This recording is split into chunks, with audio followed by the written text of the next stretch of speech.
12 universal laws that the divine put into place to help us experience and shape our reality. One of those laws you're probably familiar with is called the Law of Attraction, which was made famous by the book and documentary called The Secret, which shows people how to use their thoughts and their energy to manifest their desires into their current realities. But there is a universal law that I believe is more effective and really more important to understand if you are currently trying to shape your reality and your own path to your life. And that is the law of vibrations, which we are going to get into today. Hey you guys, it's your girl, Mystic SoulSista, here to help you align with the universe to live your best life. So, I wanted to talk about the law of vibrations because, like I said, I think that it's very important for people to understand that the law of attraction is cool and it is a great way to definitely start learning about manifestation and shaping your own realities, co-creating with the universe. However, I do believe there are some prerequisites that should be put into place before you start taking off and trying to manifest BMWs and dream houses and things like that. So everything in the known universe is made up of vibrations. By that, I mean the smallest measurable particle that we are able to measure are atoms, or at least it used to be atoms. That's what they knew everything physical was made up of. Now, with the technological advancements in science, we're able to see that those atoms are vibrations. Those vibrations are able to generate energy, and that's how we start getting all of the things in our reality that are objects and manifested.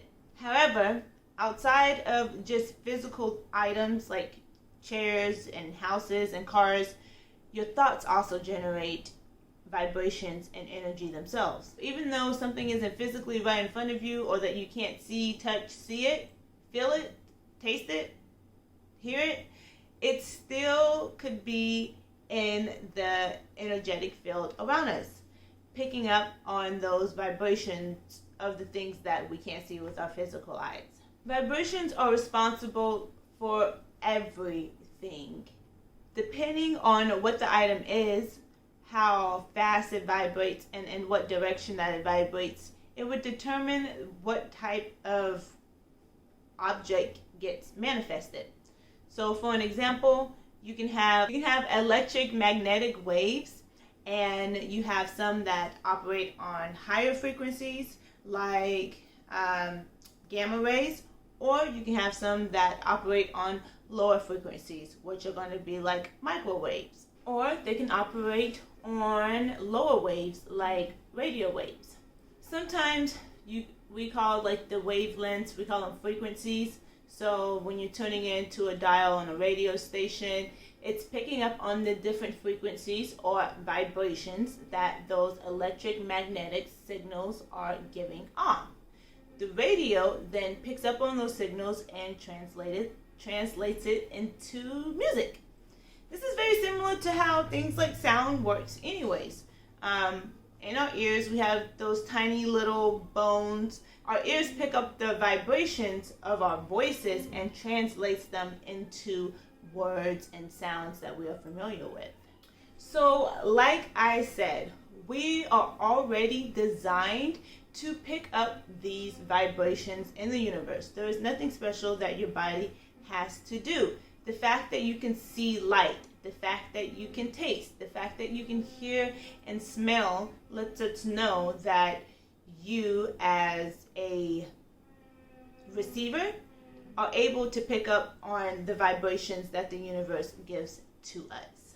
Something that I think is also really cool with vibrations that a lot of people already are in tune with are emotions. So you can tell sometimes if someone is sad or upset or happy You can feel when a room is really tense and someone was just arguing, or you can tell when there's a good positive energy in the air. You can feel it because that energy is emitting from the people and filling up in the area, in the room around you, and then you are then able to sense those vibrations and translate what it means.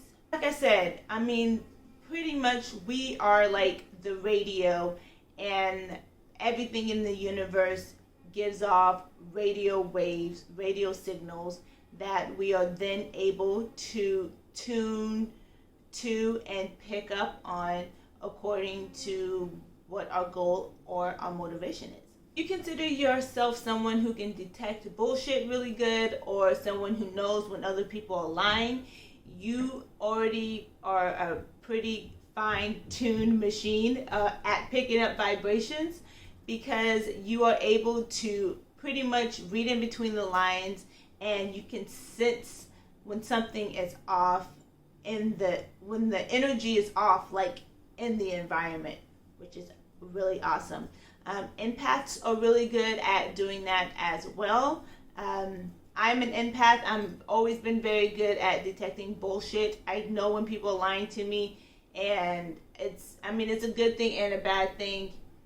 But building on that builds up your intuition, which, is how much you trust yourself and the universe to pretty much keep you on track and guide you, a divine type of guidance.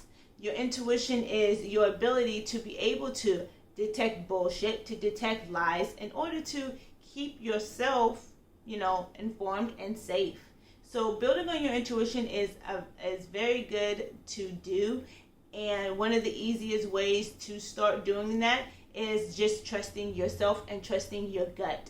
Analyzing a situation, if you feel like that weird, feeling in your gut, analyze the situation, ask yourself why you're feeling like that, and when you figure out the reason, and if it's what your hunch was and it confirms what you were thinking, make sure that you validate yourself for that, because that's only going to strengthen your intuition. Outside of being able to translate the vibrations that our 5 senses can pick up on, there is also intuitive receiving that you are able to do with a little bit of practice. Some people are born with these skills. Some people are born with a little bit. Some people are born with it full blown.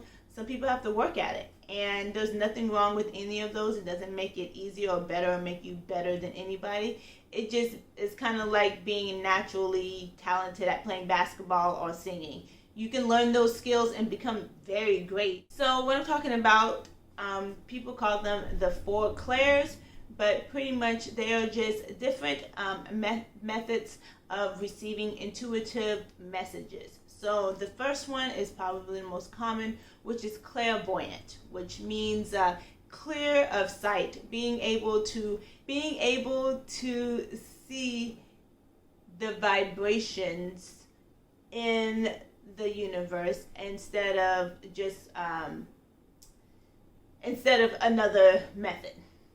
I know that sucks, but who is clairvoyant is able to pick up those vibrations that are on different dimensions and pretty much see past our own reality or past our own dimensions.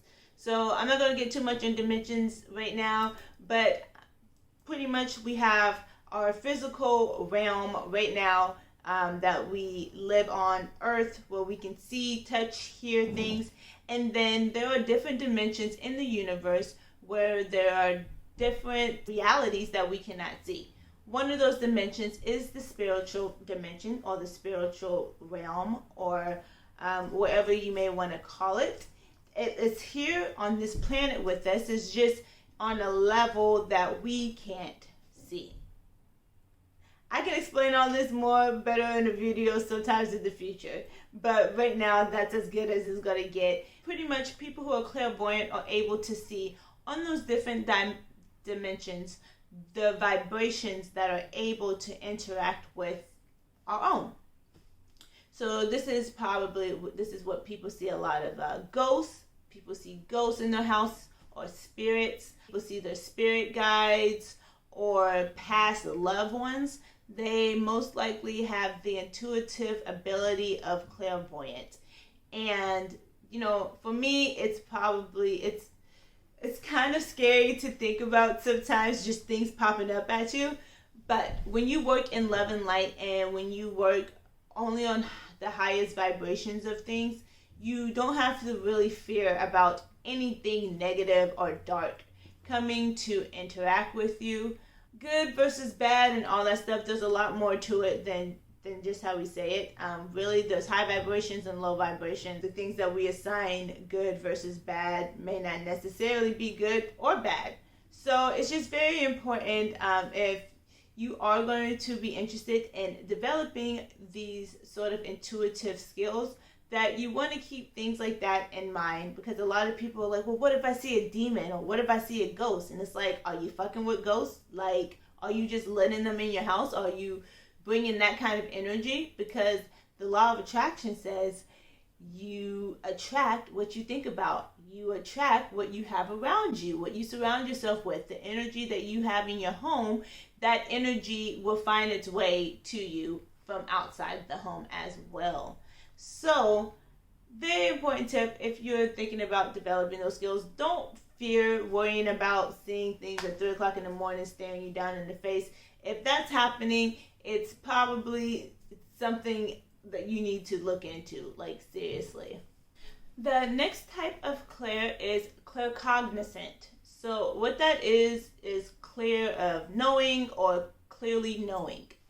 This is pretty much intuition, and you're not seeing anything, you're not feeling anything, you're not smelling anything, you just know it. This was something as a kid I really wish I had known that I had the ability to do, because I've been called a smartass, I've been called a know-it-all, and I've always had people challenge the things that I know, because I kind of just came out of nowhere from it. Like, I can talk about a topic on something that I've never really studied or looked into before, but for some reason I know like all this information about. So it's very, very interesting that it happens, but you know, it's a pretty cool skill to have. I feel like I know a little bit about a lot of different things because of that, and without much requirement on my part. I actually, in one of my videos that I did before, I talk about how to do a divine guidance meditation, which talks about these messages kind of coming to you through downloads, which is another way that information is received, or at least the way that I received information is kind of like, sometimes I can just be chilling at home on the couch, not really doing anything, and then it's like, boom, all these ideas come to me. If you want to check that out, I will leave that video in the box below, because it's really good. It talks about different types of meditations that you are able to use, and one of them was the divine guided meditation, which helps kind of develop claircognizant intuitive skills. And you have clairaudience. So that is exactly what it sounds like. Clear sound, no pun intended. So you're able to pick up on those, I don't want to say paranormal, because I think people hear paranormal and they think ghosts, but on paranormal vibrations. So those vibrations that are on different dimensions that most people are not able to pick up on, or that at least people ignore.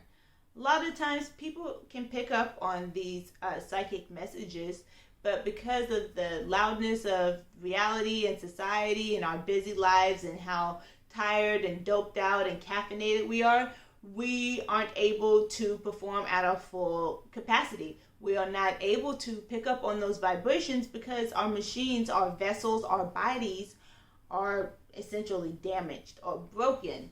So that's why some people have to put in a little bit of work to kind of get over those humps in order to develop these skills. Being able to hear those vibrations is very interesting, because you're not seeing anything and you hear things, which is, I can only imagine. Most of us have had that experience where we hear someone call out our name and no one is at home or no one said anything. Little things like that. Those most likely are going to be moments you're having of clairaudience. And that could be voices, energy from the other side that are trying to communicate with you. And then the last clair is clairsentience. So this is being able to feel the emotions of the energy or vibrations that are in the room. Earlier about even just picking up on like how happy or how tense the energy is in a room. This would be going a step further and really like diving deeper on connecting your own emotions with that. So what I mean by that is, like the other day I was doing a tarot reading and I was asking a question for a client, and when I started pulling the cards and I was looking at them, I like immediately felt tightness in my chest. I felt like I was about to cry. Like I started like my eyes started welling up and I'm just like, oh, like I'm about to cry. And I was like, what the fuck? Like I was totally fine. But I realized later on that this wasn't necessarily, they weren't my emotions. They were the emotions of the person's cards that I was reading. And that is what clairsentient is. It's definitely a skill most empaths have, and it's because you are able to get past your own vibrations and connect on the level of the collective consciousness a little bit better than other people are able to, which means you're more empathetic. You're able to feel more of other people's emotions because you understand what it's like to be in that situation, because you understand that we are all one. We are all connected. Your pain is my pain. Individuality and our selfishness is what blocks us and separates us from each other, because we choose to turn off the ability to receive other people's emotions. As an empath, usually that's not the case. That's why it's very important to protect your energy if you're an empath, because it's so easy for people to come. It's like you're always in receiving mode, and it's so easy for people to just come and take your energy and come and give you their energy, because you are not able to have that selfish role blocking protective wall up. So that's why it's very important to know psychic protection tips for that. But that's a little bit of a side note on that one. Actually, it's not too much of a side note. My first video on here, I was actually talking about what it's like being an empath, and I talk a little bit about protecting your energy from energy vampires and just Debbie Downers all the time. So being clairsentient is definitely, it's the same type of idea. You want to really make sure that you are keeping your own energy protected as well, and not letting other people take advantage of your 24/7 always on Walmart, McDonald's business model, always helping, always giving type of energy. The law of vibrations is very important if we want to rewrite or recreate our current realities into the version of ourselves that we want to see. And that's because, like I said, they make up everything. So your thoughts, you believing and you thinking something, is vibrations. That's going to affect and shape how you manifest things into your life. One of the first things that I really worked on when I realized I was on my spiritual journey was working on raising my vibrations, because I knew that if I could get into a higher vibrational state, if I could rewire my brain into more positive, encouraging, motivative thoughts, then everything around me was going to attract those same things. So literally probably a month before I had my spiritual awakening, I had a very super bad panic attack at work. Probably like 30 minutes wailing, crying, just full-blown panic, freaking out, like can't breathe. my mom and my husband had to come pick me up with my newborn daughter at the time because I couldn't calm down. And I have struggled with panic attacks and depression and anxiety for most of my life. It was something that I was used to, and it was something that I had just kind of accepted would always be in my life until it wasn't, I guess. I didn't really have anything that I was actively trying to get rid of it. Until I had my daughter and I had that panic attack, and I was like, I can't live this way anymore. Like, I cannot just keep waiting till the next panic attack to take me down and then wait again for the next one. So I, started looking into different things and eventually found my spirituality. And now that's all I want to do, is always be in a high vibrational state. I only ever want to move up. I mean, I felt low vibrations. I have felt being angry and being mad. And who wants to live there? Once I realized that you can create your own reality and you will be able to attract those same things into it, that was all I wanted to focus on. And so now, even in these very interesting, weird times we are all in as the collective, I am very excited for what life has to offer now, because I was able to raise those vibrations very early on in my journey. So that's it for this video today, you guys. I just really want to kind of get the introduction started on that. Definitely would be having a video for the other universal laws in the future. So make sure that you hit the subscribe button so that you don't miss any of those. I am also currently taking bookings for Mystic Soul Tarot readings. So I'll leave the link down below so you guys can book those. And make sure to follow me on my Instagram and Facebook at mystic_SoulSista. Until next time, you guys, one love and light. Namaste. It's very important for recreating or rewriting or reinventing the reality or the version, because it's all